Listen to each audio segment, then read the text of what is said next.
What is happening, people? Scarfy Spurs Talk here with a special show today. Basically, a Spurs review of the season so far. We'll be discussing whether Ange has under or overachieved so far in his first season. And ultimately, the all-important question, where we will finish at the end of the season. But today, I'm joined by two fabulous guests, as I am every Friday on Sports Kings TV, but never can get bored of it. Firstly, how you doing? Yeah, I'm good. You?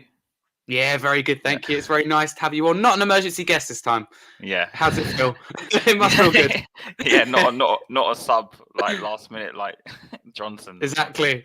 Yeah. Well, yeah, not a super stub to Impact. But thank you very much for coming on. And Teejay, looking good.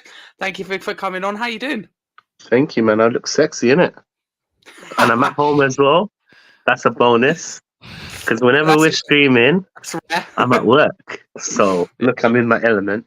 But I'm good, man. I'm good. How you been, man? How's everything going with you? Yeah, all good, thank you. Yeah, we're really looking forward to this one. Had a good half term as well. Let's go through some of the comments listening live on YouTube. Big up, Jay. How early was Jay? Yeah, Jay we're talking an hour and a half before. So, again, that's commitment. Thank you very much, Jay. And yeah, good evening to you as well, Barney. If you are listening live on YouTube, don't forget to smash that subscribe button. If we can get to 2K by the end of the season, that'd be fantastic. A little bit ambitious with 300 to go, but we'll see how that goes. Ultimately, it's free to do so also, and then do smash that like button if you see it. It helps more people see it, and get involved in the comments throughout today's show. Any questions, any comments, give your opinion in the comments below. But if you are listening on any other podcast platform, your Spotify, your Amazon Music, which you will be available to listen to after, don't forget to give us a follow and a 5-star review. But let's crack straight into it. How's it come to you first? Big question already. Who's been your player of the season so far? That's quite easy for me to answer. Is it? I would have said early in the season someone else, but now I think if we're talking overall, I'm going Papa Matasar. I think the guy is literally integral to the way we play completely now. I think when he's missing, our midfield looks half as good as what it is. I mean, like I said initially, I would have said Maddison, but I think Sar's absence was really hit us, I think. And I just think without him in the side, we just look nowhere near as good in the midfield. And that's where our biggest strength kind of lies. So, yeah. And I think also because Sar kind of has just kind of taken everything like duck to water in the sense that he's adapted to the system really quickly for a young player. Obviously, the first game Skip played, but then he came in the second game and was just like miles better. So I just think he's given us a different dynamic to our team, really. Yeah, no, absolutely. Yeah. I think a lot of people would agree with you. Sar's really impressed me for such a young age as well. TJ, who is your player of the season and why? For the whole season? So far. See, I'm split between two players, and okay. After the first season, I felt like it was overwhelming, but he's improved so much. For me, it has to be Pedro Porro. Okay. That's a good shout. It's a rogue decision for me, but I was split between Van der Ven, but that injury kind of took him out of the equation. But Pedro Porro, he's just been phenomenal. Whenever he hasn't played, we've looked poor. And you know what? And it's the criticizing thing that a lot of fans do say about him, he can't defend, but he seemed to be really on top. He's creating chances. And I think when we get further into the show, when you have players in front of him that can't cross a ball or even do a diagonal pass, it's a breath of fresh air to see Pedro Porro getting into them areas. So that's my player of the season so far. Okay, so we've got Pedro Porro, we got Sar there. Yeah, I'd have to agree. If I could choose two, it'd probably be both of those. There's been so many that have really stood out. Maybe not of late, but overall the season. In terms of most improved player from last season, Porro definitely for me. If we're talking about player of the season, for me, Sar just about edges it. But next question is your favourite game. It could be game or moment of the season. So TJ, I will come back to you. Has there been a favourite game this season or a favourite moment in a game?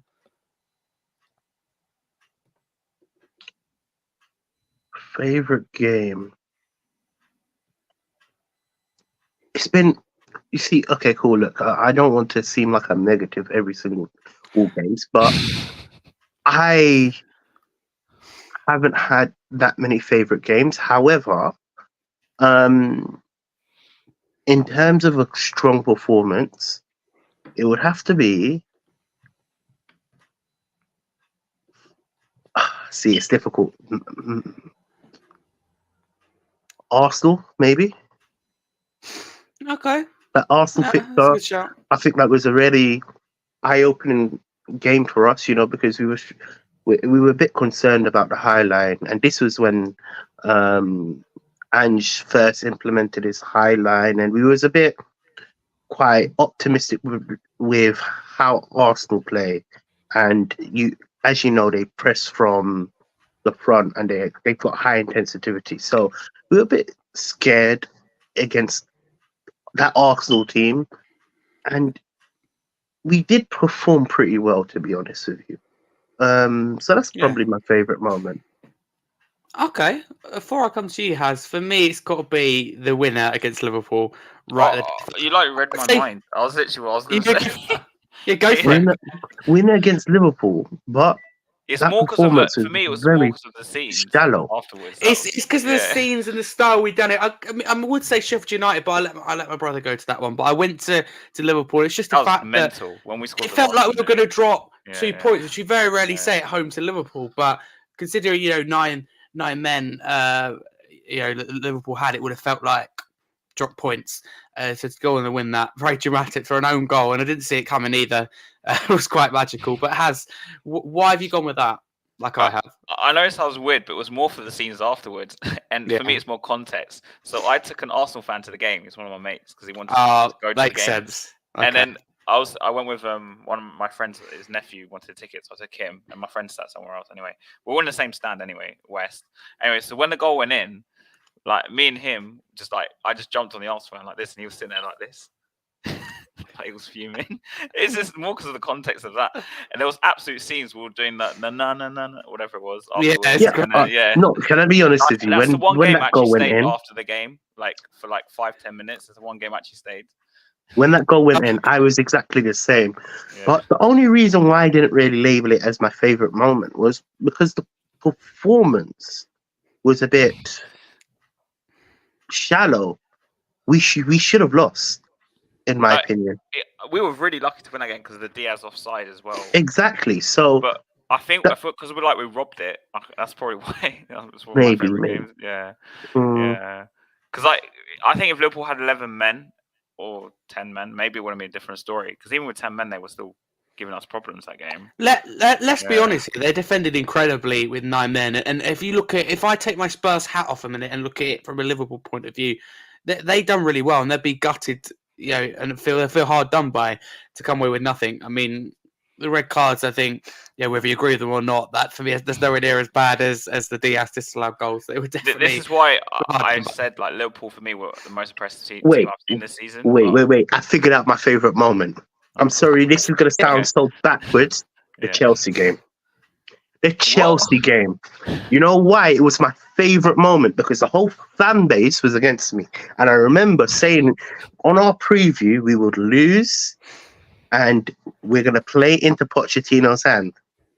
And when we lost, I don't want to cheer that we lost. I was a bit upset, let me be honest with you, but I generally felt relief. That was like, I've come out of war because I remember that same time we done that preview, the whole comment section said I was deluded. I was against even Stel. Stel is usually on the same wavelength, and he was like, "There's no way, man. There's no way. We should be confident and all of." And I was the only fan that I saw on the internet. I don't know if there was many fans that predicted we were going to lose that game, and it kind of shot us back to reality. There wasn't. Because if you remember when we lost that Chelsea game, it went downhill from there. That was probably one of my favorite moments. Inside, proving that I know ball. And then they get my flowers because everybody forgot about me predicting that loss. But yeah, man, that's my favorite moment. I mean, for me, it was more because of the context. I took an Arsenal fan to the game, and he was praying we're going to draw the game, and then we won in the last second. He was sitting there, just so despondent. It was so funny. Yeah, The whole day was just like a sort of thing because obviously I sent one of my other friends, an Arsenal fan, saying, "Oh, look, I'm turning him into a Tottenham fan," and then he was like lolling at the chat. And he was like, "What are you doing, mate?" Obviously, it's like a group of us, isn't it? So yeah, it's not because of that context, but also like to win the game in the last minute. Sometimes, even though I complain, it's actually like an amazing like feeling. Yeah. Good evening to everyone in the chat. Who's that guy at the bottom? Don't recognise him. Looks like some sweet boy. Get him on our preview and replace Teejay. Love it. Moving on to what I call negative, I guess, but not as positive as the last couple of questions have been. So, Haz, I will come to you. Are we too predictable for you, and have we been figured out? Yes to both. Let me explain. When a manager goes into the game, every game with the same style, I think after the first, I know you spoke about, but you'll probably speak about this later. But after the first 10 games, when you played about 9, 10 or so teams, I think that the league starts to pick up on what you're going to do. So the inverted fullbacks thing, I know why he does it because I actually watched the like tactical analysis about this inverted fullback thing. So what it is, it creates overloads in midfield and like a square. So you end up having strength in midfield. But I think combined with the fact that both the wingers also come inside, it kind of leads to like it's very predictable because we don't have. It's not like we have a winger on the bench. And I think Danny made a very good point about this the other day on a stream I was watching with him on it. He was saying that, for example, when we took off Son the other day and brought on Werner. Moved Son, to the middle and brought on Werner. You switched them anyway, but they're both the same player. And then on the right, Johnson is not exactly like a proper winger. So when you take off Kulusevski, who cuts in anyway, you've got another player who cuts in. So it becomes the point when teams know what we just do. We'll stay really compact in like the middle, and then we'll survive the first half or something, and then in the second half, because they've used so much intensity to like try and break us down, suddenly with the more gaps will fill up because they'll start chucking even more players up, even though we throw so many players up anyway. And I think the issue I find with this system is that because you have two centre halves who, even one sometimes bombs forward in Romero, but they'll stay back, right? And the fullbacks go forward as well. And then the only player who really drops is like normally say like someone like Basuma may drop play further back. You've got like 3 players there on a breakaway, as you noticed in the last game against Wolves. Like you're looking at like where is everyone? So I think they've just noticed you go to Tottenham, you stick 10 behind the ball, and then you just play on the counter. And it's kind of like a recurring theme, and also just like to me it's like a deja vu under Poch. We had the same issue, but except in this, I think it's even more prevalent because we're so narrow. At least in the Poch system, you had the fullbacks who were going on the outside. Okay, the wings will come inside, but so you had a bit more stretching the pitch. It's very congested, as you noticed in the last game we were playing around them. Yeah, it was. But my other question to you is what would you do? Because we've got Palace coming up next. What would you do to kind of what would you change? Okay.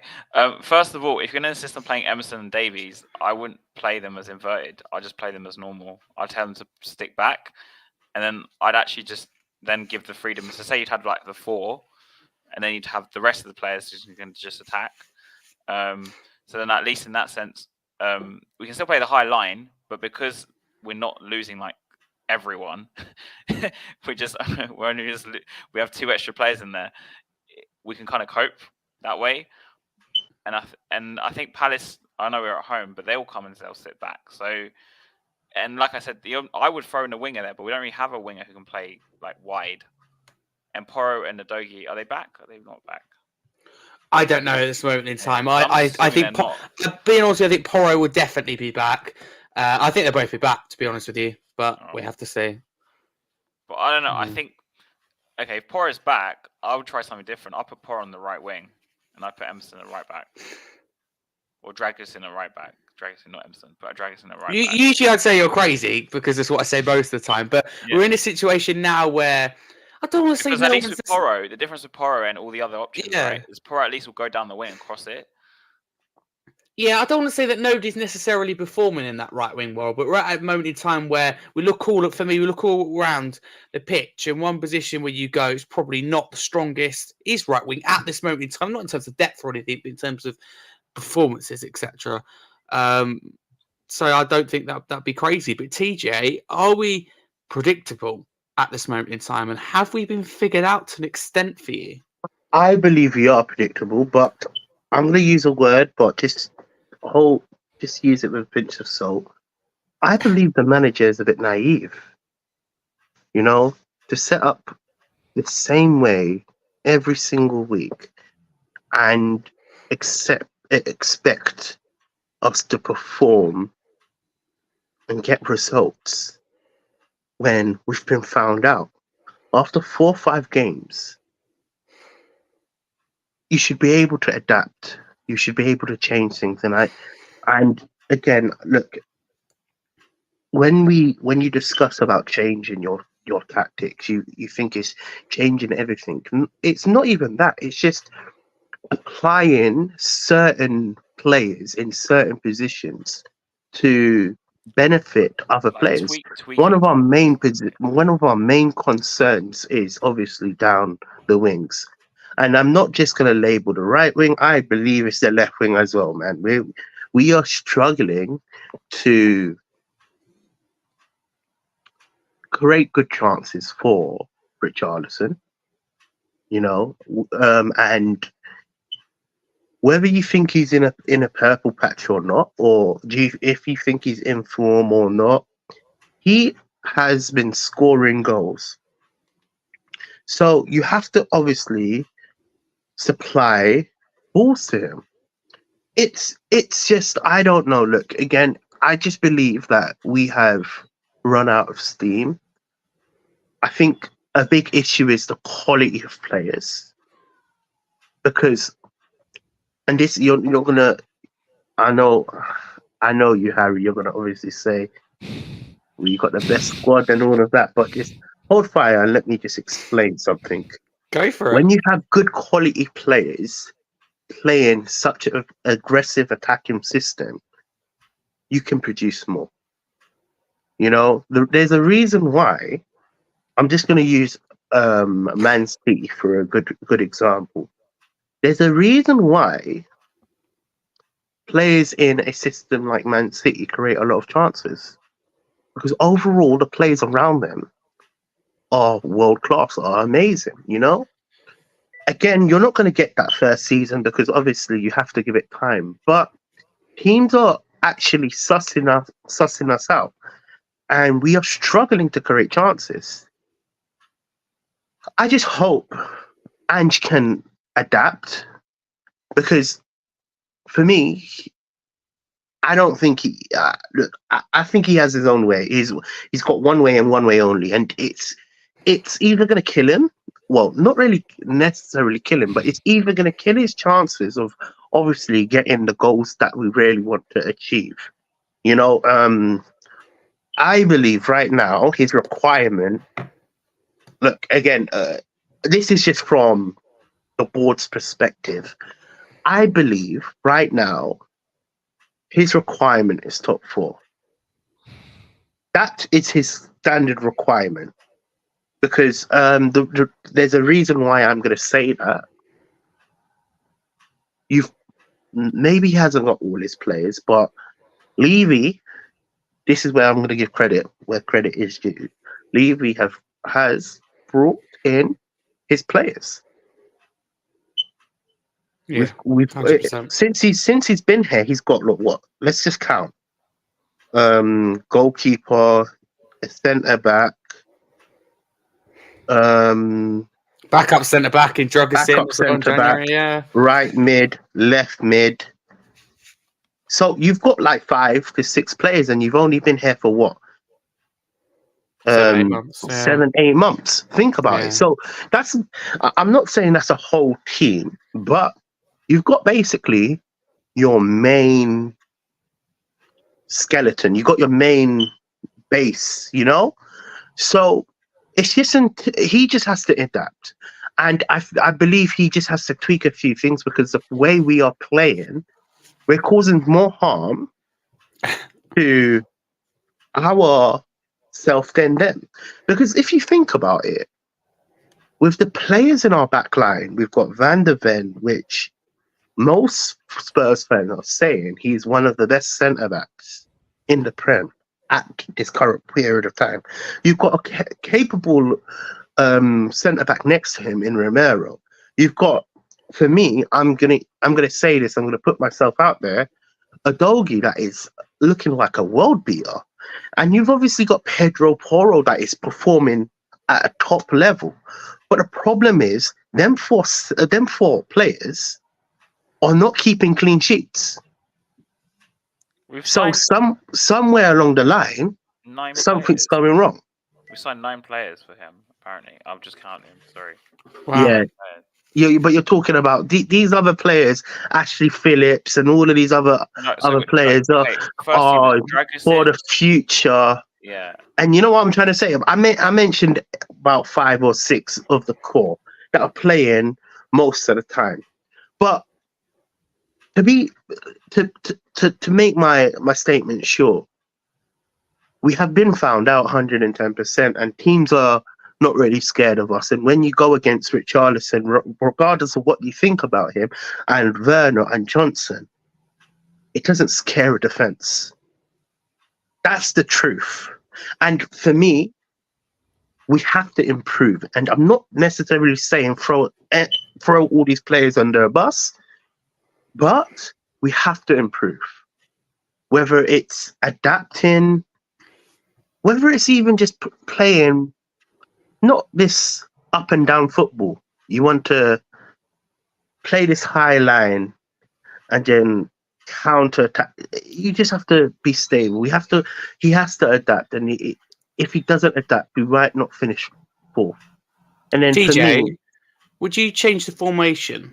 would I? Yeah. I wouldn't change the formation. Okay. However, I would see. It's really harsh for me to say this because I don't have no coaching credibility. You're right, but if I was in his shoes, and I'm seeing that we're conceding so many goals, I'm changing his tactic. His tactic is flawed. Why I say it's flawed, I just want to put context onto what I'm saying. Conceding that many goals, we concede. We how many clean sheets have we had? I can't even remember the last clean sheet. We're conceding 2 goals a game on average, really. I think that is very bad. Yeah. That is very bad. We might be scoring a lot of goals, but we're conceding too much. For me, it is the tactics, TJ, because if you look at the back 4, you'd think on paper they're like with Van der Ven and Romero. On paper, at least they're like good centre backs, right? And the fullbacks are good on paper. Like you'd think, oh, but then why are they all over the place when they play? Because it's the inverted fullbacks thing, I think. So that's why I would generally tweak his tactic. Maybe tell them to sit more deeper. Maybe it's a case of we have to play more smarter. This up and down football, rock and roll football, I'm starting to dislike it. I think another issue for me is that, you know, I was reading a lot about Ange, well, not reading that much, but as in people telling me that Ange is quite flexible, as in he uses players in a different way, but he's not. He's not used like wide players as wingers. He's used them all as inverted, so they all come inside. And so it's not, rather than having, say, like maybe 2 wide players playing wide, we only seem to do that when we're chasing the game, was trying to score a last-minute goal, when he starts to tell them to cross the ball. Most of the time, it's just pass. So it's just flawed. And the problem with our defense is because the fullbacks go so far forward, I was trying to explain earlier, it leaves so much like there's actually nothing behind.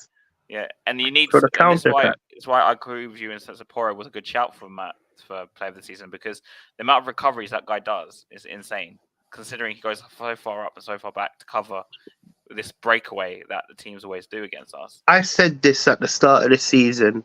The reason why we're getting so many injuries and a lot of, I think you guys were like, maybe, I think that's a bit, let's see how it pans out. I said the reason why we get a lot of injuries is the high intensity that he tells these players to do. You're having Pedro Porro attack, basically become a second striker, and then defend for his life. You know, so again, it comes down to tweaking and adapting, right? But my biggest concern is he's not going to adapt, because he said in many of his interviews, and you can Sticking to easily his just own way, pull innit? pull Yeah. pull up most of his interviews. This is how I play, and this is how I want to play. You know, Yeah. we're a team. You know, when a manager just says we're a team that we're going to concede, we're a team that we're going to score chances and concede chances, that's a big red flag for me. And Yeah. for me, this is why. Again, I don't want people to think that I'm Ange how or nothing. It's just he has to change his ways in order for us to win titles and even win trophies, because ultimately it comes down to that. I mean, I alluded to Klopp and Pep before, because Pep and Klopp, especially Klopp, came in thinking he could play this high intensity for like a whole season. And for 2 years, Liverpool fall off after January because they're playing such high intensity. Maybe not exactly the same system, but it was very high intensity. So eventually he adapted to a more, I use this word, controlled style. So they learned, oh, this team has to take a breather every so often. So we keep the ball for 5-10 minutes and we take a breather for like 10 or something. I don't know how they manage it, but something along those lines. But it's like Ange is like saying, it doesn't matter what I'm seeing, I'm still going to do this high intensity. But then, if he's such a good manager, shouldn't he have seen that it doesn't work in the Premier League? All Because right. these two Can I managers before said that they tried it can and I it didn't add? work. Can I ask a Yeah, question? yeah.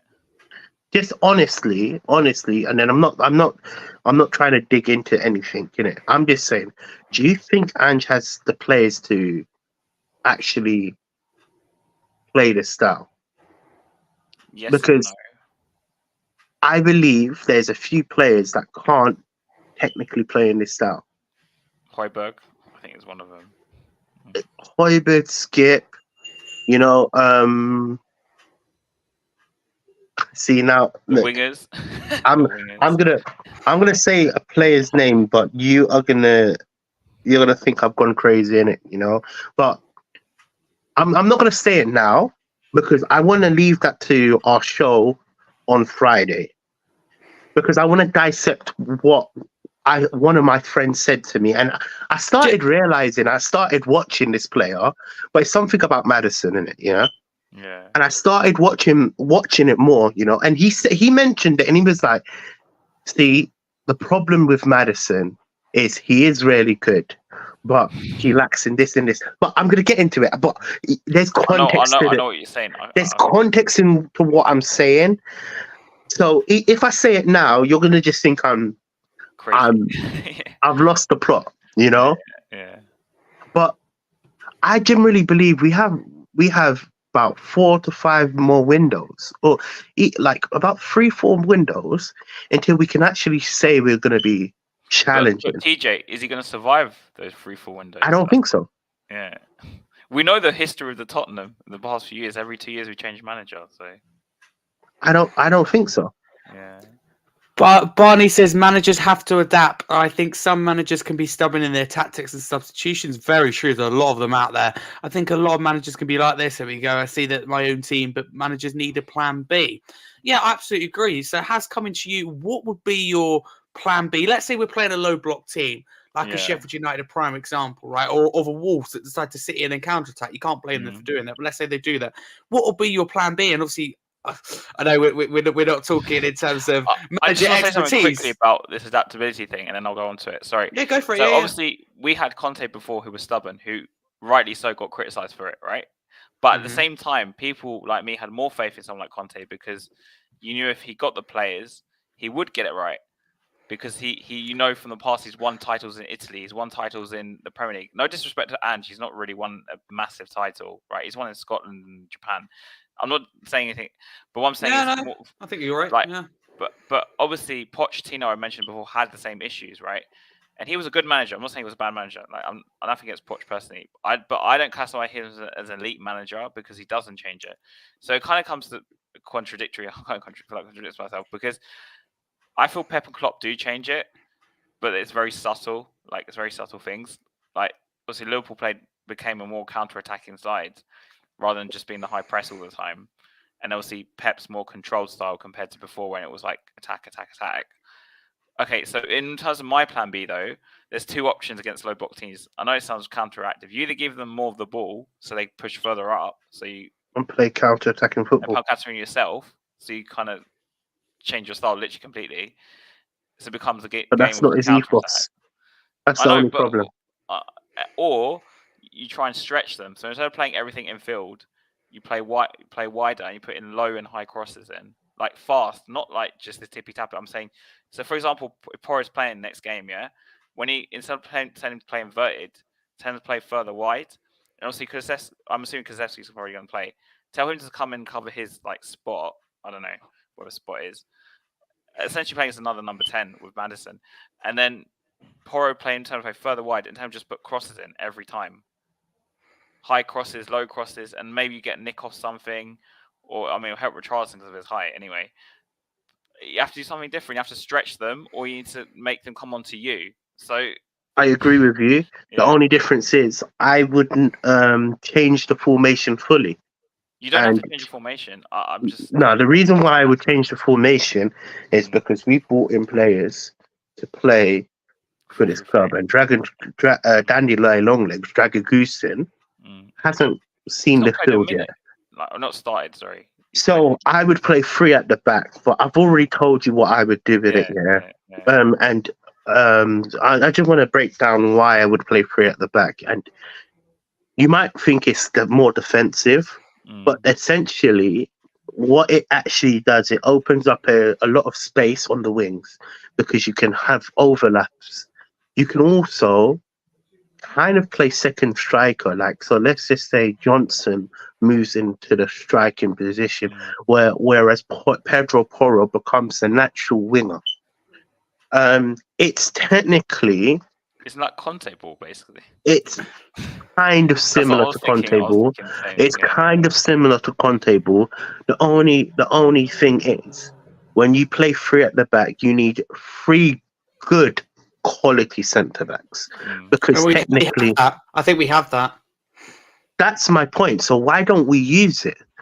Especially because Dragusin played in the back fridge, anyway. So it's not like it'll be such a bad adapting to the Premier League for him. So because it's not like we can't adapt. That's my that's my main concern. Yeah. You know. But the thing is, for me, the reason I think someone like a Gary O'Neill or Wolves will go far is that he's flexible. We see Wolves like taking the game to Man United, but also they come to Thomas Stadium. He's going to be a really good manager. I absolutely think so. Like the 15 says, Ange needs to change up if he doesn't have the right players. Example, last week he's very stubborn and can't play the same way every week. Another option, you might disagree with me, is maybe go 4-4-2 and then play Richarlison with Son up front. Yeah, but then you can't play this high line with 4-4-2. You can't. I know. I'm just saying you can try that. Yeah, I get where you're coming from, but that high line, see, you have to counter attack. See, this is what I'm trying to say here. Just to make it clear, you have to kind of play the balance of Ange football is high line, right? And you don't want to change his whole identity. You understand where I'm coming from? You want to be able to make subtle tweaks, like if, example, even though you change the formation, I'm just going to give you the example. You play 3 at the back, but you can still play the high line and you can still play attacking football. Do you get where I'm coming from? The only difference between 4 and 3, the right back and the left back in Adogi and Pedro Porro, whoever are more of a case of wingers. So they're not going to invert down the middle. They're going to hug the line, which gives players like Brennan Johnson and Werner more space.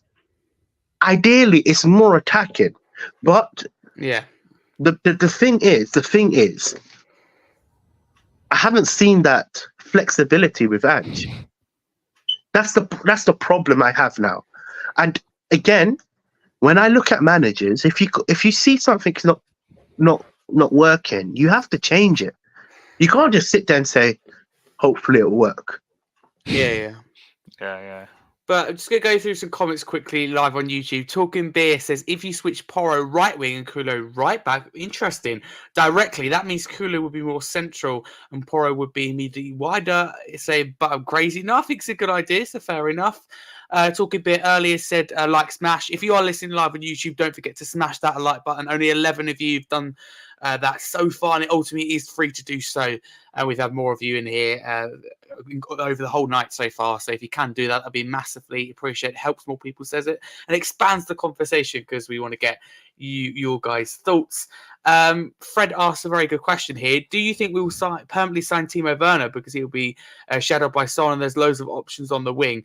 And we've also been linked to Pedro Neto. Teejay, you're shaking your head. Firstly, what would you do? And secondly, what will happen?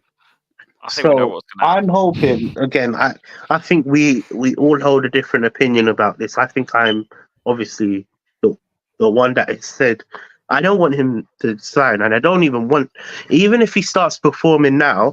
I believe we can get better. And my issue is we're going down this cheap route. I keep saying it, but I want my squad to be the best of the best. I want to bring in the best talent, and signing Werner is for me going backwards. Now I hear what a lot of people are saying, good squad depth, but for me, I could get better squad depth. For me, we're signing a 27-year-old, 28-year-old now that for me is struggling. I believe our wingers are struggling, and for whatever reason, the club wants to sign Werner, and I'm scared that they will, because then it just shows that we don't have no ambition. That's the word for it. I want my club to sign the best players, and if we're gonna go sign Werner, it's not really good. But then what would I do? Again, I've just kind of mentioned it. Go get banging winger. Pedro Neto, is that a name that comes Neto, bro. You know what? Neto, this is even Sane. Come on, Sane would be tasty. Yeah. Sane. Yeah. I would happily have Sane in this squad. And you're going to be thinking, that's not realistic. But come on, if you want to go from here, this is what I'm trying to say. Look, it might be so optimistic from me, and I'm a very optimistic person. Harry, you're gonna think this is the first time I've seen you optimistic. If you want to go from here to there, you want to sign the best players. I think that I get what you mean in terms of in the summer, but I think who we've signed so far, itself is considered, like you said earlier, like Haz came and said 9 players, and Teejay, we went through 6 or 7 players that are really key and really stood out this season. So I know what you mean in terms of the summer. And of course, we could probably go out there and get better than Werner, but ultimately, I say to myself, is Neto worth that 80, 90 million? Probably not. Can we get it lower? Well, we have to find out in the summer. But Can we get it lower? Yeah, but it's not your choice to get it lower. It's but wait. to the club.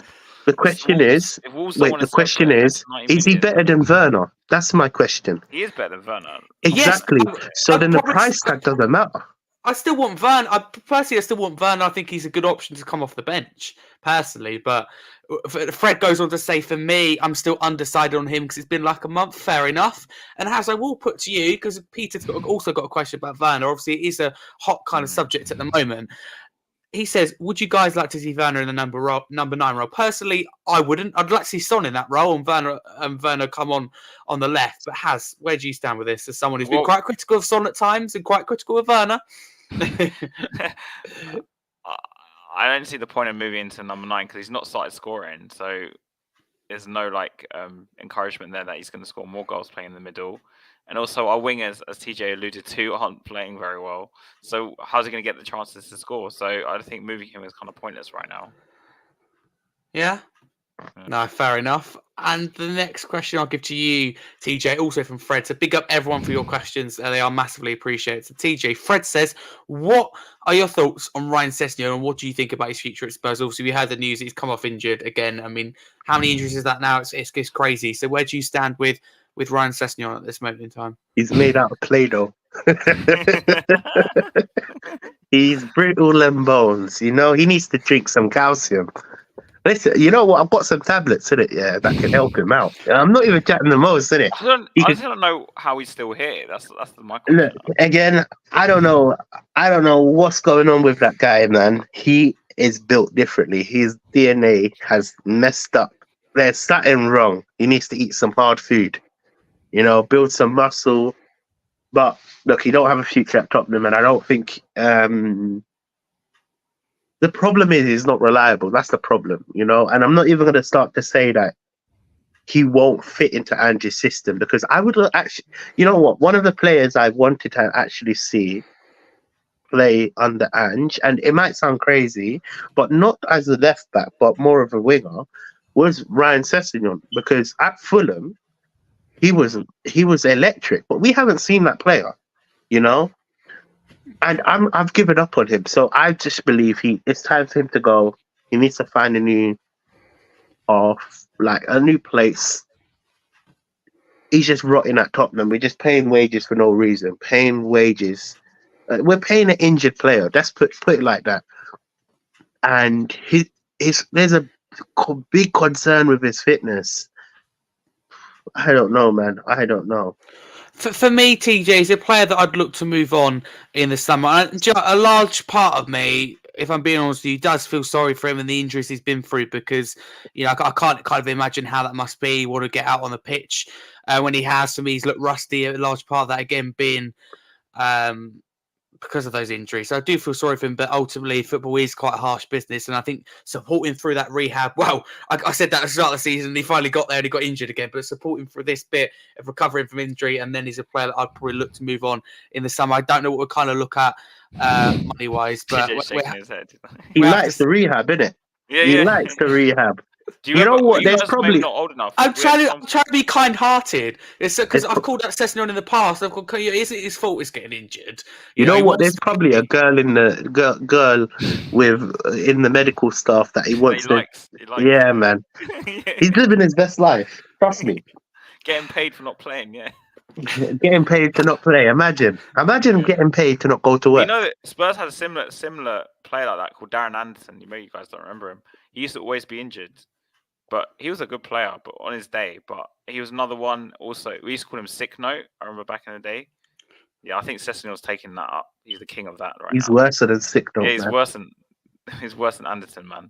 Sessegnon got more injuries than Anderson used to get. Big up Key Ryan in the chat. It says, evening all, hope you're well. Barney says, I feel for Ryan, who's superb at Fulham. He certainly was.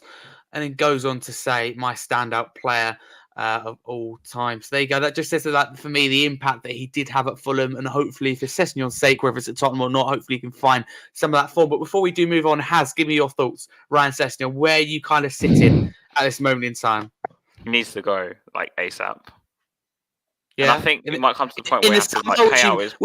Would you be evil with his contract now? Are you going to be evil? No, I think we might have to pay out his contract. Otherwise, how much years does he have left? How many years? He signed in 2019. I think he has. What was his deal? Was it? He's only played 10 games. I can't remember more than 10 games. It's quite a lengthy deal because he was seen as a player for the long term. He was a 6-year deal. Oh my god. No. I don't necessarily think 6 years. No, it must be because he wasn't given a new 5. contract, right? So it's been 5 years. So he must be a 6-year deal then. Yeah, he hasn't had a new deal. No, he hasn't had a new deal at all. We got signed for 6 years. Bloody hell. He has to go ASAP. Like I said, I think we'll have to pay him out because he can't stay fit. So yeah, it's a shame. Hypothetically, would he be good in Ange's system? I think so. He might be good. I believe so. I believe he's like, you know, see, it's so long ago, and so it's like asking for a miracle to happen. But I believe he's he could do a good job on the wing. Do you think he's one player that might be able to cross the ball? 110%. Yeah. He always One- good at Fulham, and Barney, you could back me up at this. One thing that assessing you on whether he played good or bad, he could always cross the ball, and that's what we miss with Perisic. If I'm being honest with you, although it's the right move for me to move him on, he's a player. I look at Perisic and go, could we have got him a decade or two earlier, or just a few years earlier? There's only one man you to ask about that, so I'm not going to say. Who? Who's that? Oh, Wait, I don't know. Another question: if Perisic didn't have the ACL injury, Yeah, do you think he'd be playing right now? yeah, I think he would play. I think we really miss him. He was such a good game changer for us, off the bench. He could But cross the ball, and he yeah. could cross it with Even conviction. Richarlison used to link up, remember, so much. Yeah. Oh, that's what started Richarlison's great form. Remember in the Champions League, it's just quality balls from Perisic. Perisic, yeah. But getting back on track, has difficult question. Why don't we look like scoring creating chances? A lot of people say to me, a lot of people said when Ange joins and continue to say it now, at least we're creating chances, at least we're playing well, at least we're scoring goals. For me, we're not creating chances. Like, I can tolerate, as much as it annoys me as a fan, the goals we concede like against Wolves from a set piece and from a counter attack. If we're scoring some of our own, but we're not. It takes a moment of magic and a little bit of luck from Kulusevski to score. So just why we're not even looking likely? What We're kind of having links 71% of the ball, by the way, against Wolves. it kind of Three links to shots on target. your first question when you asked have people worked us out? Well, this is one of the reasons why, because they're limiting our chances now because if they're playing low blocks and we can't get through them, and because we play the same style, we're not getting through any of them, and we just want to walk it into the net. And that's part of the problem. Just shoot, just cross. It The amount of frustrates times me. we could have crossed it what or do I shot do? or like it's unbelievable. And I'm just like they take an extra pass and I think my brother noticed this in the build up, even like in the back line, they could have played a pass 2 or 3 seconds earlier. Say instead of going from this player back to this player, back to this player, back to this player, and then finally finding this player, my brother will point out, they could have done that pass like 2 or 3 passes earlier. But they're not doing it, even though the players in space, they're not doing it. So the Do you build-up's think it way comes too down to slow. quality? We have Quality, to mention that. We yeah. have to mention the quality of our attackers. Not saying they're. I think Fred's spot on here, though. People forgetting that we're currently in a rebuild and things are bound to go wrong. See, a lot of us, including myself, called out for the rebuild, and people go, "Yeah, it's all right. We win and lose games." But when we lose those games against Wolves, I've seen it is for me a bit like throwing your toys out the pram. I think we're going I've seen to a lot of rebuilds in my time at Spurs, to be honest. What, Harry? Do you still feel like we will win a trophy next year? Yeah, he said I FA do. Cup, didn't he? No, I do. I think that I like what I've seen, and we will get on to. So I don't want to discuss it too much. But yeah, I think quality is window. a point as well, but also just our build-up's way too slow. It's very predictable. We just pass it around, and then it's like just the instance where we could have shot, we could have crossed it, and we just don't do it. And it's like I noticed it even because it's almost too intricate. Like I don't know how to explain it. I don't know. It's just overplaying it. The build-up's too slow. So by the time my dad always makes this point when he watches the game, by the time we've done all these passes around the back, all the players of them have gone back. So where is the quickness? And unfortunately, Kulusevski is one of the biggest culprits of this. It slows our team down a lot. You know what I feel as well? Just to add on to your point, we don't have clear-cut opportunities where It's like half chances, isn't it? yeah, our chances are like it's just like few to none. You get where I'm coming from? We used to be able to have shots at goal, and like I don't know if it's the system. It's the system which causes us to have few chances, but with a team that's meant to be dominating the other team, we struggle to create chances and create clear-cut chances. Like when was the last time we've seen, apart from probably Pedro Porro's equalizer or winner? Oh, you mean the screamer? The screamer. Yeah, When was the last Burnley's time we've seen quality shots?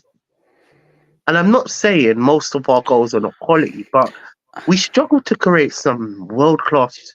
Like I used to watch Tottenham games and jump up at the screen and say, "Whoa, that's a good shot." So I believe it's quality. I generally believe the players that we have on our pitch currently, for whatever reason, maybe they're still developing, and maybe we are still developing, and maybe they're still learning the system, but the standard is not as high as it once was. Yeah, That's just okay. like my Do you think that's verdict. Maybe you disagree with me, but that's teams what I've come down to. Yeah, okay. TJ, we'll come back to you because this is the ultimate question about what the whole show is kind of about. Where will we finish come the end of the season at May, and why? And will that be a failure or success in Ange Postecoglou's first season in the Premier League and at Tottenham Hotspur? This is your moment. So, ideally, let me put my hands up. At the start of the season, I didn't expect us to finish in the top 4. Just to mention that. However, man,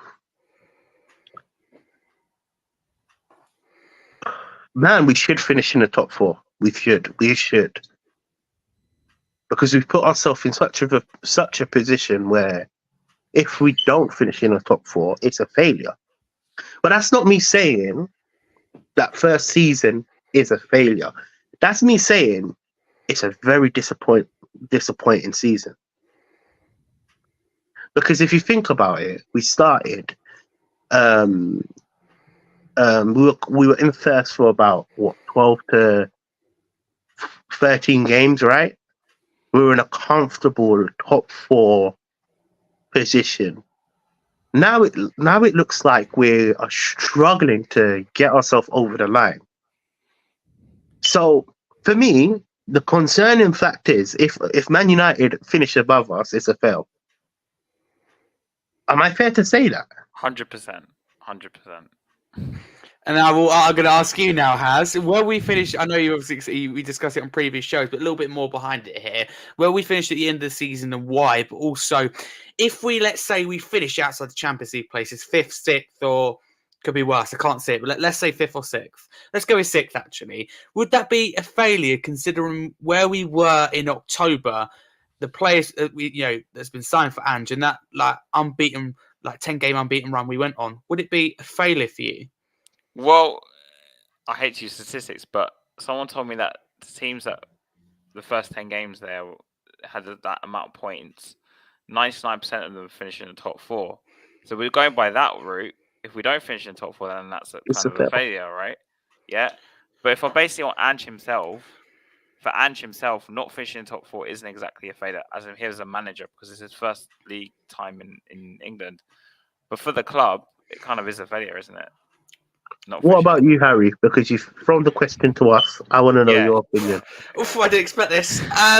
For me, I think context is vital when you see that, respectively, Jurgen Klopp and Mikel Arteta with Liverpool and Arsenal in their first seasons both finished 8th, Pep doing better in 3rd. I think that kind of context is important. I think that, being honest with you, where we were in October, the 10-game unbeaten run, just how well we were kind of playing. I mean, you never expect that to kind of continue, but for me, the players that have been signed for Ange, I look at this team and go, being honest with you, I mean, you may disagree. I think it is worthy is in top 4. And I look at where we are now and go, that's not mind-blowing in terms of looking at the team. But context for me, like I said, there is important. In Ange Postecoglou's first season, I didn't think we'd be talking about Tottenham in a top 6, top 7 race. Being honest with you, when Harry Kane left in the summer, I was really concerned when he left, if I'm honest with you.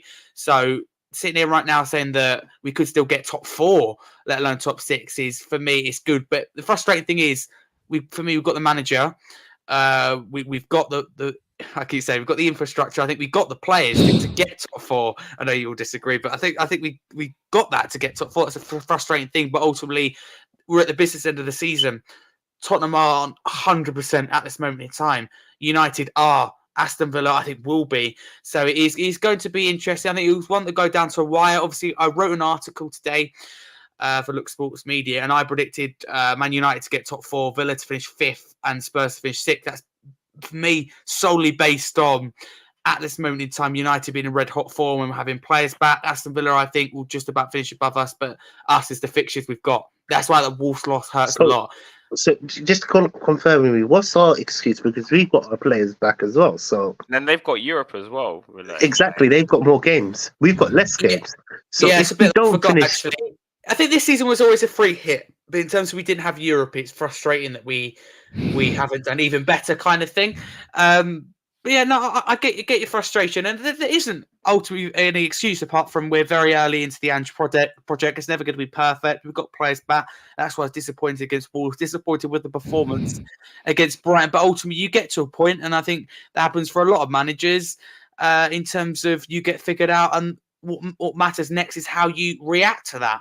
So for me, Palace is very, very important. How does Ange Postecoglou and Tottenham Hotspur, the players on the pitch, react to almost being found out a little bit against Wolves? So how do we react to teams playing low blocks? So that for me is the decider. And the second season, obviously next season will be massive. But look at Ten Hag, right? Favourite to be sacked. He kept saying, wait till get players back, wait till get players back. Got those players back. They're doing very well. And that's why I think we'll get top four. But under Conte, if Conte didn't finish in top four, would you see that as a failure? If you don't mind me asking. Conte, as you alluded to earlier, has the track record, and obviously it's never easy coming into the middle of the season. Some will say you get that new manager bounce, but I've been someone who's been quite critical of Conte. But him getting top four is for me considering where we were. And the feel around the club was incredible. And listen, whatever I think of Antonio Conte, whatever I said about Antonio Conte, the large majority I still stand by, and I still don't think he was the right guy in terms of for Tottenham and the relationship with the board, etc. But he gave us some excellent moments, and ultimately, as I said, getting Champions League football, that is an incredible achievement. So I get what people mean in terms of this team, how well they have done. Would it be a failure? It wouldn't be a failure. It'd be frustrating, of course. But for me, it would be. Can I just pause you for a minute and just add a little bit into it? If we don't get top four, that initially means that next year we have to get top four, which means a trophy's out of the picture because now the goals are set at top four. Again, you see my point? Again, I wouldn't agree. I don't think that personally has an impact. I think if we forget Europa League, I think that's a realistic trophy to aim for. Obviously, the FA Cup. We never take it seriously, Harry. I agree, and this is something that's annoyed me in previous years. Ange didn't treat the League Cup seriously. We treated the FA Cup seriously, but that's probably, I know it's Manchester City, but it's probably one of the worst performances we've had where we didn't even look like scoring. We could have still been there now and we wouldn't have scored. So that is quite frustrating. Obviously, the draw didn't go in our favour. So next season, I still think we have a good chance of doing it. But I want to put the question to you for a couple of questions I've got left before we wrap up for today's show. Haz, coming to you. Will Ange bring success to Tottenham? No. Why? Well, even if he wants to play this predictable football, I don't think he'll get the players he wants for it because of that man upstairs. And number two, because he's not adaptable, I just can't see us winning big matches like, cup finals and stuff like that. So, and I don't think we're in the title race really, let's be honest. So, yeah, he ain't having success. And success for me is trophies. So anything else I don't really give a crap about, to be honest. So. Fair enough. Just to go through some quick comments. Big up. We've got here, fifth is almost certain to qualify for Champions League. Now. So fourth or fifth isn't a big deal. At this moment in time, it's not.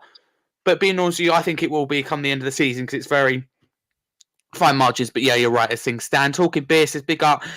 We know how thin the squad is. Obviously, I don't agree, but you two will. If we were in Europe this season, it could have been disastrous. In terms of injuries, I would definitely agree with you. Big up Travis, regular on the show, who says we're rebuilding. The rebuild is going to show massively given next season. Couldn't agree more. And Barney says in his first season, he can't be placed under too much pressure. Aston Villa, I think for me, are the driving club before. Oh, okay. Fifth would be good. Yeah, agree. If of course, here he goes about that line. Oh no, he did say it. He used that line.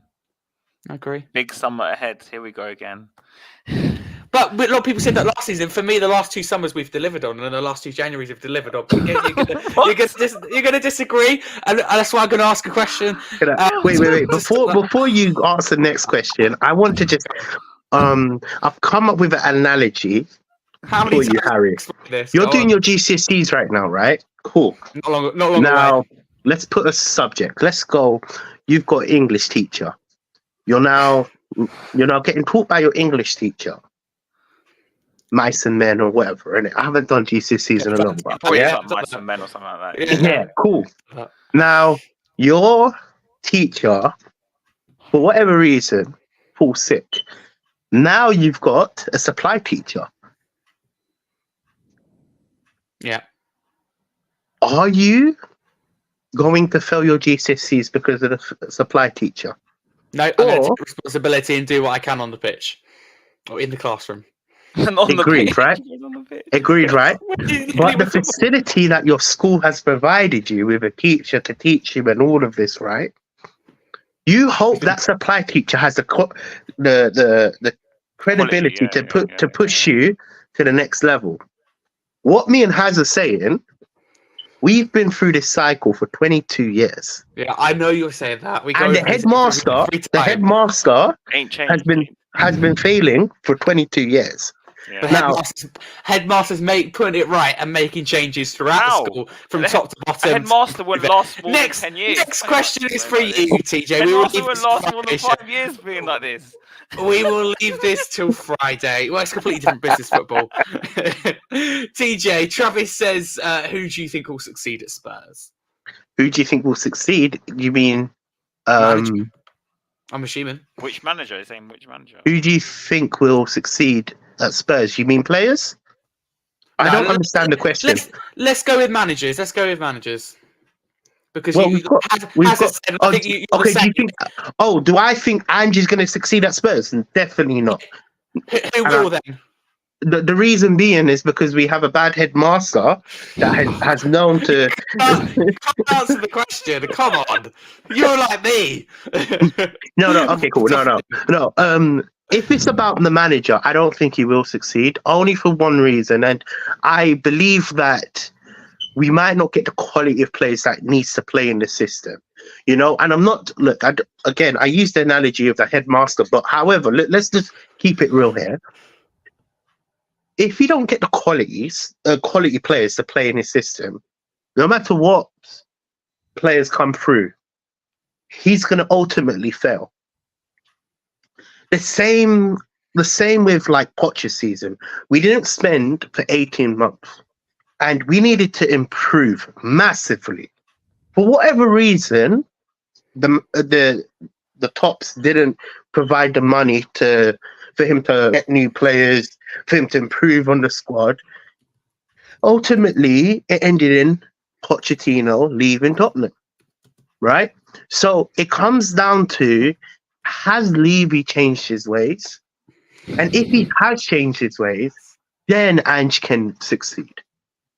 I want Ange to succeed.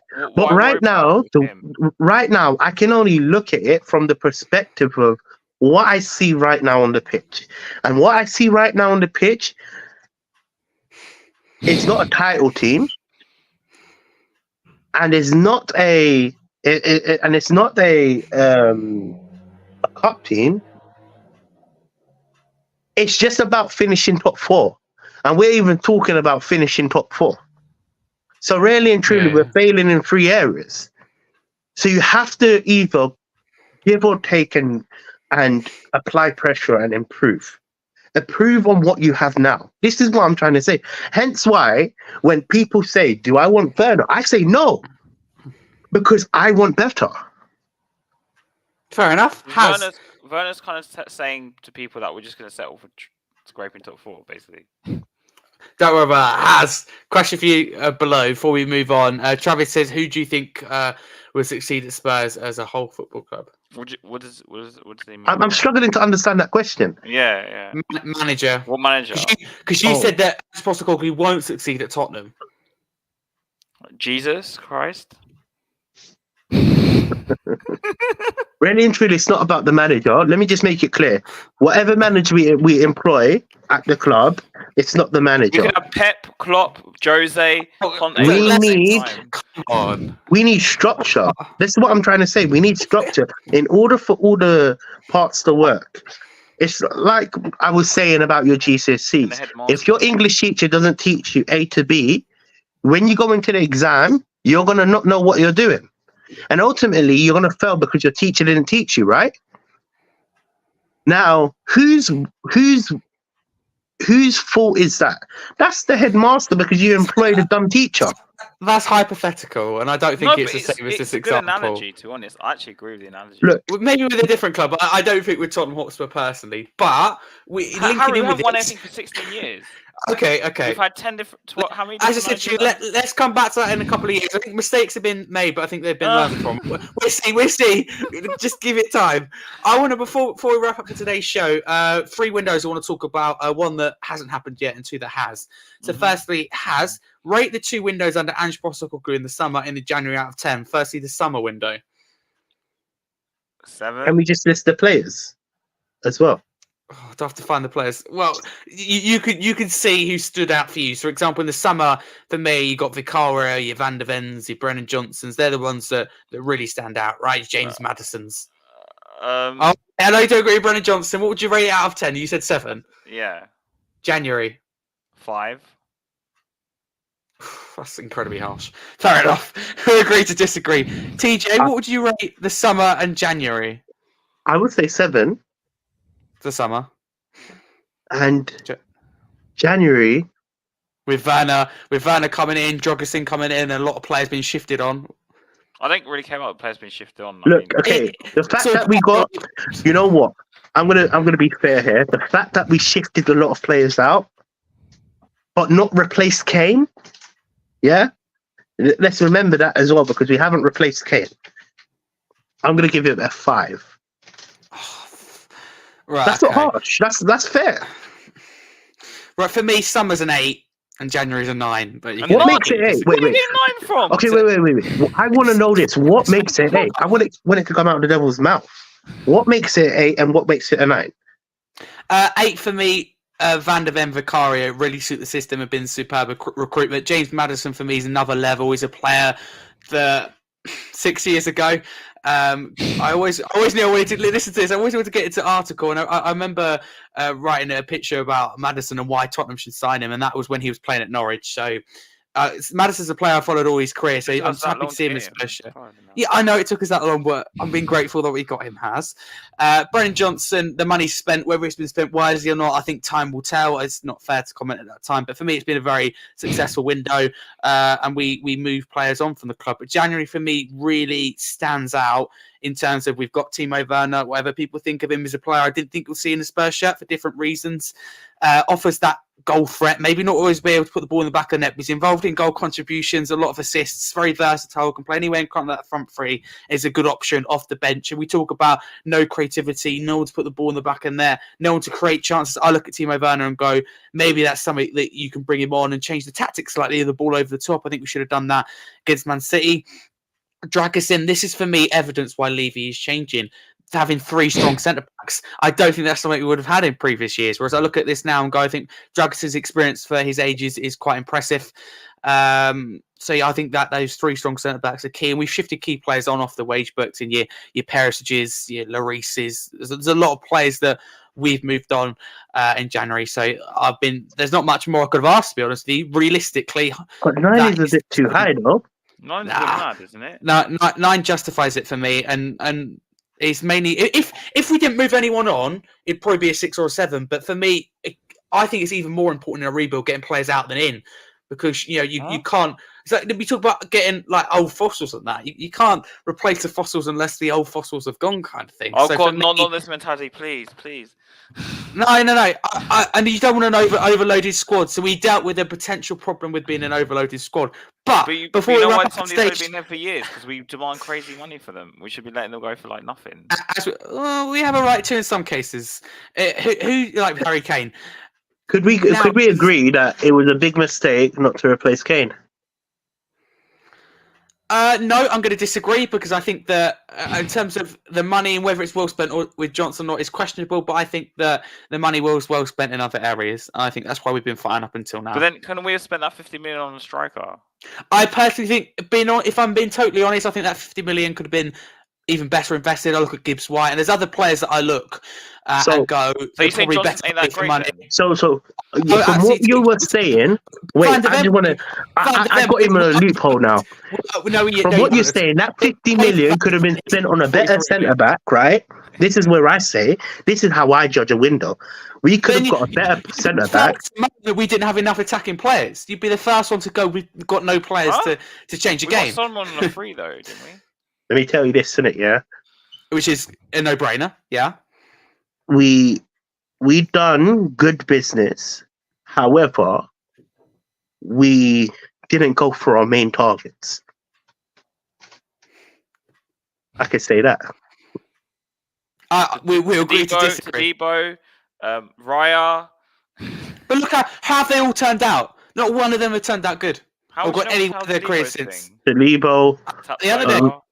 Raya is turned out good right now. Like he's playing, he's first team now, right? Arsenal bubbles in the league anyway. You got Tapsoba, that is currently third. Ramsdale was number one. Absolutely. Huh? Tapsoba didn't suit the system. Leverkusen on top of Bundesliga, right? Yeah, I'm aware. I think Van der Ven is perfect in terms of left-sided centre-back. His pace suits the system. Tapsoba really... That's what Teejay's trying to say, I think. I wouldn't have wanted both. I wanted two centre-backs. I wanted two centre-backs. You know, in January, when we were looking for centre-backs, I wanted Van der Ven and Tapsoba. We only got one. I want to match him, but it's not possible at this moment in time. So we have to manage expectations. Before Johnson was even mentioned at Spurs, was he on your list of players that you really wanted? If I've been honest with you, no. But nor was Timo Werner because I didn't expect him to come in. But I'm not going to turn down the offer to a player that I think can improve the team and improve the squad depth. But we will move on, though. We'll save this for Friday. We can continue this. We will discuss the summer. He's like... I'm ignoring that for now. TJ, what is essential in the summer window for you? Of course, it's a big window. Whatever the window is. What do we need in and out of look, if we're going to do any signings, and look, I'm not going to ask for a lot, but we definitely need wingers. And it's obvious that we need wingers. You know, I can even say we need wingers over a number 8. Yeah, do you understand where I'm coming from? Because for me personally, I don't look. I'm not saying we're gonna get all the players in one window and fix our squad just like that. It takes time, right? So if we're gonna prioritize signings, wingers are so important. So important. We need 2. I believe we need 2. I'll be happy. Listen, if we get 2 wingers in the summer, I would easily give it a 10. And I would even say to you, I don't mind that we didn't. When you go, yes, 4, I'll hold you to account over that. Yeah, man. I've got receipts over many shows, man. When I even said the main 8:16 p.m. Okay, noted. Just remember, I'll give it a 10. If we get 2 quality wingers, better than Werner and better than Johnson. Who would you shift out the club then? Because obviously we don't want to get in a position where we have a lot of wingers, but we don't know when and how to use them. Brian Gill's a name that comes up. What do you guys think about Brian Gill? Brian Hill, Werner, man, Solomon. I'm not just shifting Werner out because I don't like him. I'm just saying I want better. Solomon hasn't had a chance. Would you give him a chance? I don't think he's going to make it, to be honest. I like what I saw at Fulham. Yeah, but he was injured a lot of the time, you know. Yeah, let me be honest with you. Every player we signed from there seemed to be made out of Play-Doh. Yeah, Sissignon. Yeah, fair enough. Has Summer? I want a right winger, a striker, and 2 fullbacks. I don't think. No, not asking for a lot. God damn. I don't think that's realistic, though. That's the only problem with our ownership. Drop 200 mil, 200 plus mil. If I'm being honest, at this moment in time, so basically, I'm not going to be happy next summer. That's basically what we're telling you from now. Okay. You're not happy anyway. I'll get ready. Okay. I know what you're like. We can sign as many players and still be but. What do you mean? We don't sign quality players, so that's why I say but. Oh, don't start that. We'll save that for Friday. I completely disagree. But the players that I would that I would sign in the summer, I would sign a backup left back. Alfie Doherty, if Luton go down, is for me the perfect option. Very versatile as well. Suits the system. I think he's been excellent. Very chipping on the assists, and he seems for me the closest to a doggy. He can learn off a doggy. Yeah, ideally, it'd be great if we could get a backup right back. So let's go with 2 backup full backs. That'd be great. Ideally, and a striker. That'd be my window, if I'm honest with you. Three players. I think that. But you know why I say 2 players? I just want to 10. confirm something. I want 2 quality players. Yeah, absolutely. Like Alfie Doherty for Luton. I for don't me. want a 30 million. No. He wants like. I don't want a 30 million and a 30 million. What we've got to remember here is that some players would be happy sitting on the bench. Dragusin won't want, in 2 years' time, won't want to be sitting on the bench. He would be playing for Barcelona and Real Madrid in the team. So we've got to, again, manage expectations. I'd love to have 8 or 9 of the best players in the world in one position. But ultimately, they're not going to be happy sitting on the bench. And Perisic wouldn't be happy sitting on the bench. But really and truly, the people in the position, like Werner, this is not on the level. That's what I'm trying to say. No, do you see where I'm coming from, though? In terms of we buy Pedro Neto and we have Sons does well for the next 2 or 3 years. In terms of how do we fit both? Neto could be in Man City's team, ahead of Grealish and maybe even ahead of Doku. I think Neto gets in a lot of teams in this moment in time. Do you know what I mean? He won't want to. Like unbelievable. No, I'm not saying he will. I'm just asking the question, kind of thing. He won't get ahead of them. One player. Wait, one player. Now you mentioned Man City. Would you take Grealish? Yes, but again, it depends on money in terms of where it could be better spent. What do you mean? If money. Yeah, if we're talking anything like City bought him for, then it's absolutely no. I think we can spend that money on getting a quality striker. But haven't we been waiting for us to spend big for a long while? No. If you look at our spend in the last few windows, it's been significantly high. The problem is, Harry, is that we're spending, say, 30 million, 43 million on Van der Ven, 50 million on Johnson. No, can you let me finish? The top players cost 80 million plus. In your opinion? No, they actually cost 80 million plus. So you say Maddison's not a top player? You say he's not good enough? Elite. He's not. He's not good enough. Bruyne. I think he's elite. I think he's very close. No, he's not elite. People forget that because he's been injured. I think for me, no, I'm not forgetting it. Players in this team. He's not. He's not on. He's not on De Bruyne's level. Yeah. No, I never said he is, but exactly. Then he's not elite. I'd have him over Bruno Fernandes. I'd have him over Mason Mount. I'd have him over Kai Havertz. There's a lot of players I'd have him over. Exactly, and you're naming not elite players. You're naming technically good players. I don't even think Havertz even good. Arsenal spent 60 million on Havertz. You could your cause in terms of but Havertz is not elite. He's not I offered someone else like that the other day. You said, "Oh, you were Chelsea. Oh, it's not relevant." It is relevant in terms of. No, but you've just said Maddison is elite. Example though. It's not an extreme example. It was Forest the same, and that is why Forest and Everton have been investigated for FFP because they spent too much. You don't want to be. And we apparently are the richest club in the world. Apparently, we spent 400 million without breaching FFP. That's why we've splashed the cash. But thank you very much, everyone, for watching today's show. If you are listening live on YouTube, don't forget to smash that subscribe button. Let's get to 2K by the end of the season. We'll be doing more streams and shows like this because I really, really enjoy them. And yeah, I'll be debating more, that's for sure, when it comes to Spurs Kings TV. I told you, if Spurs go and spend 130 million on Osimhen or Vlahovic, I'm like, we have changed our ways. Yeah.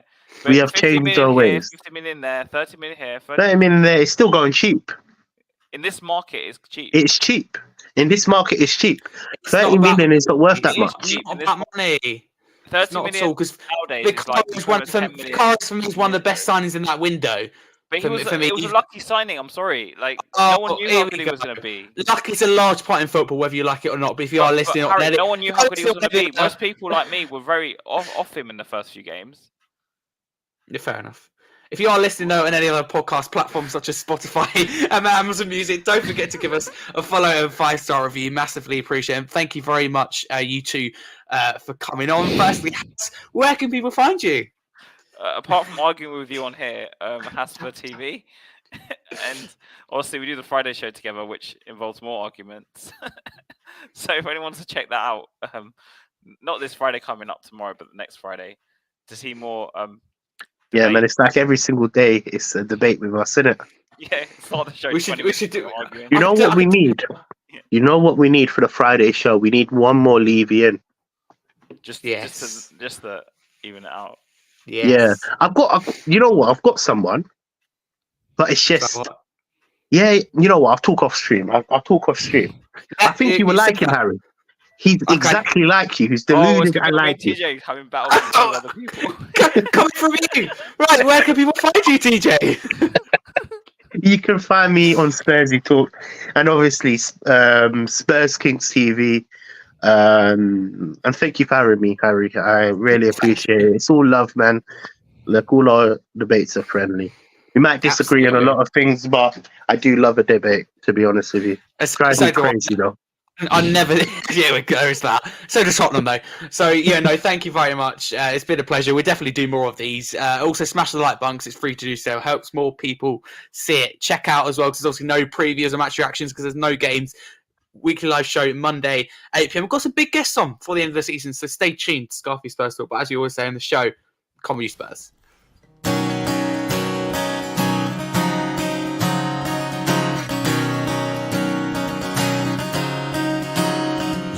Working as a manager at Celtic Park when we met you. We picked you out, you shook us up and turned us around. You've turned us into something new. Ange, Postecoglou, you know that we believe it when you say you're gonna change it. Ange, Postecoglou, we're the mighty Tottenham and nobody's gonna stop them. Oh, he looks so fine in blue and lily white. And then he said to me, I'm from a land down under. Postecoglou, baby.